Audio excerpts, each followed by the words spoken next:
저한테 그 직무 분석하신 결과 보내주시고, 피드백을 요청해 주셨는데, 제가 글로 쓰는 것보다는, 이렇게 좀 영상으로 피드백을 드리는 게 더 저도 편하고 받아들이시는 분도 편하실 것 같아서 이렇게 영상으로 좀 피드백을 드리도록 하겠습니다. 자, 대표적인 거를 몇 가지 좀 체크를 해드릴게요. 그러니까 일단 이 인력 채용 직무하고 임금 관리 직무하고 이렇게 두 가지에 대해서만 제가 좀 피드백을 드리도록 하겠습니다. 나머지는 좀 비슷해요. 자, 먼저 일단 직무를 이렇게 인력 채용, 직무 관리, 인사 평가, 교육 훈련, 임금 관리 이렇게 굉장히 세부적으로 쪼개셨는데 이렇게 하신 이유가 있으신지. 그러니까 만약에 인력 채용 업무를 수행하는 사람이 뭐 한 두세 명 정도 있고, 직무관리 업무를 수행하는 사람 별도로 있고, 인사평가 업무 수행하는 사람 별도로 있고, 이런 상황이시라면 이렇게 직무를 분류해도 특별히 문제가 없을 거예요. 보통 대기업이 그렇겠죠. 직원 수가 뭐 몇천 명 이상 되는 채용 업무만 전담하는 사람이 막 10명 정도 이상이 있고, 인사평가 업무 담당하는 사람 뭐 10명, 20명 정도 있고, 이런 경우라면 이렇게 직무를 분류하는 것이 나쁘지 않은데, 그렇지 않다면 만약에 어떤 한 명이 인력 채용도 담당하고 직무관리, 인사평가, 교육훈련, 임금관리, 뭐 복리후생, 인사기획까지 담당한다. 그러면 이거를 다 모아서 하나의 직무로 설정하시는 것이 더 좋습니다. 어, 그 이유는 직무를 분류하는 것이 제가 이 그 몇 강인지는 기억이 안 나는데 이 직무 분류 파트에서 제가 설명을 드린 것 같은데, 직무를 분류하는 것이 인사관리의 효율성을 높이기 위해서 이렇게 업무를 모듈화 시킨 거라고 볼 수 있는데, 이렇게 한 사람이 몇 개의 직무를 담당하고 있다, 이렇게 한 사람 앞에 몇 개의 모듈을 적용시켜야 되는 거면 인사관리가 너무 복잡해져요. 이게 좀 어려운 얘기인데, 저의 그 블로그에 보시면 그 설명이 나와 있습니다. 직무란 무엇인가라는 제목이었나?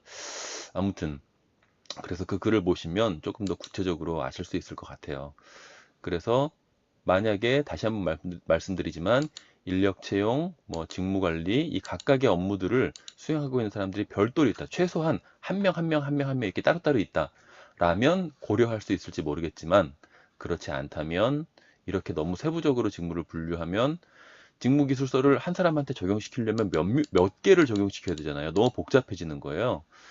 그래서 아주 디테일하게 분석할 수 있다는 장점은 있지만 적용이 어렵다라는 측면 때문에 어, 그 이렇게 한 명 한 명 이상씩 담당하고 있는 경우가 아니라면 좀 묶어달라라고 하는 말씀을 먼저 드리고요. 자, 그리고 이제 이 내용에 대해서 좀 피드백을 드리도록 하겠습니다. 자, 음, 다른 거는 피드백을 드리지 않을게요. 행동 지표에 대해서만 피드백을 드릴 텐데, 왜냐면 CSF하고 그 뭐 성과 CSF, KPI에 대한 부분들은 스킵을 해주셨더라고요. 네, 요건 이제 제가 양식 드린 거를 그냥 쓰신 거고, 자, 대부분 다 스킵을 하셨기 때문에 여기에 대해서는 제가 피드백 드리지 않고 행동 지표를 중심으로 해서 피드백을 좀 드리도록 하겠습니다. 자, 여기 보시면 어, 제가 봤을 때 이 행동 지표를 어떻게 설정하셨냐면 업무의 프로세스를 잘게 쪼개서 행동 지표를 설정하신 것 같아요. 자, 첫 번째, 조직의 중장기 사업 전략과 연간 사업 계획에 따라 당해년도 인력 소요 계획을 파악한다라는 행동 지표를 설정을 해주셨는데, 자, 제가 행동 지표에 대한 강의를 하면서 이 행동 지표의 특성 세 가지, 바람직한 행동 지표의 요건 세 가지 설명드린 게 있어요. 행동 지표는 성과의 완결성을 가져야 된다라고 하는 말씀을 드렸습니다. 혹시 그 내용을 보지 않으셨다면 바람직한 행동 지표 요건 세 가지에 대해서 설명한 영상이 있어요. 그거 좀 보시고요. 자, 여기 보시면 이건 그 행동 지표가 성과의 완결성이 좀 상당히 부족해요. 자, 조직의 중장기 사업 전략과 연간 사업 계획에 따라 당해년도 1년 소요 계획을 파악했어요. 인사 담당자가. 인력 채용 담당자가 인력 소요 계획을 파악했어요. 그냥 파악만 했어요. 파악하고 이 부서에서는 몇 명 필요로 하는구나. 저 부서에서는 몇 명 필요로 하는구나. 그리고 그냥 파악하기만 하고 그 뒤에 아무런 조치를 취하지 않았을 때 도움이 되는 것이 있느냐, 회사에. 없다는 거죠. 성과에 도움이 되는 것이 없어요. 소요 계획을 파악해서 그 인력을 적합한 인력을 채용할 수 있도록 인력 채용 계획을 수립하고 적절한 프로세스로 그 적합한 인력을 걸러냈을 때 도움이 될 수 있는 부분이 있는 거지, 그냥 소요 계획을 파악만 했다라면 특별히 성과에 도움이 되는 부분은 없다. 성과의 완결성이 떨어진다라는 거죠. 이것도 마찬가지. 필요 인력 확보를 위해서 노동 시장 환경을 분석했어요. 그냥 분석만 했어. 그러면 특별히 좋아지는 게 없죠. 분석해서 그 분석 결과를 가지고 어떻게 했을 때 뭔가 이 회사에 도움이 되는 그런 조치가 될 수 있는 거죠. 자, 그리고 이거 같은 경우는 서류 전형 합격자를 대상으로 면접 전형을 실시한다. 면접 전형 결과를 바탕으로 합격자를 선발한다. 이거 같은 경우는 고성과자가, 그러니까 좋은 성과를, 인력 채용에서 좋은 성과를 만들어내는 고성과자가 성과를 만들어내기 위해서 남들과 차별화되는 어떤 그런 행동이라고 볼 수가 없죠. 너무 당연한 거죠. 서류 전형 합격자를 대상으로 면접 전형을 실시하는 거 그냥 너무 당연한 거잖아요. 면접 전형 결과를 바탕으로 합격자를 선발하는 건 한다. 너무 당연한 거잖아요. 자, 이 행동 지표는 직원들에 대해서 뭐 하는 용도로 쓰이나요? 인사관리에서. 평가하는 용도로 쓰이죠. 서류 전형 합격자를 대상으로 면접 전형을 실시한 직무 수행자가 있으면 좋은 평가를 줘야 돼요. 너무 당연하잖아. 그쵸? 저 서류 전형 합격자를 대상으로 면접 전형 실시했는데요. 좋은 평가 줘야 되겠네. 저 면접 전형 결과를 바탕으로 해서 합격자를 선발했습니다. 너무 당연한 거잖아요. 근데 좋은 점수 줘야 돼요. 하다못해 이런 것들은 필요 인력 확보를 위해서 노동시장 환경을 분석하는 친구도 있고, 아예 안 하고 그냥 저기서 시키는 대로 그냥 채용 전형 진행하는 사람도 있고, 뭔가 차별화된 어떤 그런 포인트가 있다고도 볼 수 있지만 이건 그런 게 전혀 없죠. 그렇죠? 그냥 너무 당연한 거죠. 자, 이런 것들이 행동 지표로 설정이 되면 직원들을 대상으로 평가를 할 때 굉장히 오연변이 된다. 그렇기 때문에 이런 것들은 지양해달라라는 말씀을 드리도록 하겠습니다. 자, 그리고 임금관리 직무 쪽에서 행동지표 보시면, 자, 임금 조정안 수립을 위해서 거시적 경제지표 현황을 조사한다. 자, 이거 행동지표의, 바람직한 행동지표의 세 가지 요건 중에 뭐에 위배될까요? 그렇죠. 그냥 조사만 했어요. 거시적 경제지표 현황을 조사만 했어. 좋아지는 게 없죠. 자, 현실적인 임금 조정안을 수립하기 위해서 미시적 관련 자료를 조사한다. 마찬가지입니다. 임금 조정안의 객관적 확보를 위해서 외부 전문기관에게 조직의 임금 수준 경쟁력을 검토하도록 한다. 자, 이거 가지고 평가 실시해야 되잖아요.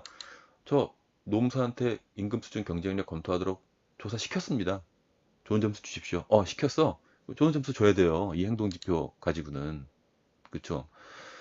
너무 좋은 점수, 좋은 평가를 받는 게 너무 어렵지 않죠. 너무 쉬운 거예요. 그냥 노무사한테 우리 회사의 임금 수준 경쟁력 검토 맡기면 좋은 점수 그냥 받는 거예요. 자, 별로 썩 바람직하지 않다. 뭔가 높은 성과를 만들어내는데 좀, 좀 중요한 어떤 그런 행동 지표가 설정이 돼야 된다라는 겁니다. 산출된 연봉을 토대로 조직 구성원과 연봉 계약을 체결한다. 저 연봉 계약 체결했습니다. 그쵸. 이거 가지고 평가를 한다면 뭐 웬만한 사람들 다 좋은 평가 받죠. 급여 정보를 관리하기 위하여 조직 구성원의 연봉을 전자 인사관리 시스템에 등록한다. 마찬가지죠. 그쵸. 저 연봉을 다 등록했습니다. 너무 쉽게 좋은 평가를 받을 수 있는 게 되는 거죠. 이건 너무 그냥 당연한 거예요. 행동지표에다가 기록하지 않아도 누구나 다 하게끔 되어 있는 거죠. 자, 그래서 이런 종류의 행동지표는 썩 바람직하지 않은데, 프로세스를 행동지표로 설정했을 때는, 자, 이런 종류의 행동지표들이 굉장히 많이 나와요. 그렇기 때문에 프로세스를 잘게 쪼개서 행동지표를 설정하는 것이 좋지 않습니다. 별로 이렇게 양질의 행동지표를 도출하는데 썩 좋지 않아요. 쉽긴 쉬운데 썩 좋지 않아요. 그래서 성과를 중심으로 해서 그 성과를 만들어내는데, 자, 이런 것들, 산출된 연봉을 토대로 조직 구성원과 연봉 계약을 체결한다. 어떤 성과를 만들어내는데 중요한 행동 지표일까요? 그리고 중요한 성과가 없어요. 전자 인사관리 시스템에 등록한다. 이거 너무 당연한 거니까 이게 어떤 특정한 성과를 만들어내는데 굉장히 중요한 행동 지표가 아닙니다. 그래서 이 성과를 만들어내는데 결정적인 영향을 미치는 CSF, 이 CSF를 확보하기 위해서 잘해야 되는 행동상의 특성을 행동지표로 설정했을 때 뭔가 성과를 만들어내는 사람들의 고유의 행동지표를 도출해서 그러한 행동을 유도함으로써 직원들이 이러한 성과를 만들어낼 수 있도록 우리가 체계적으로 행동 지표를 관리할 수 있다라는 겁니다.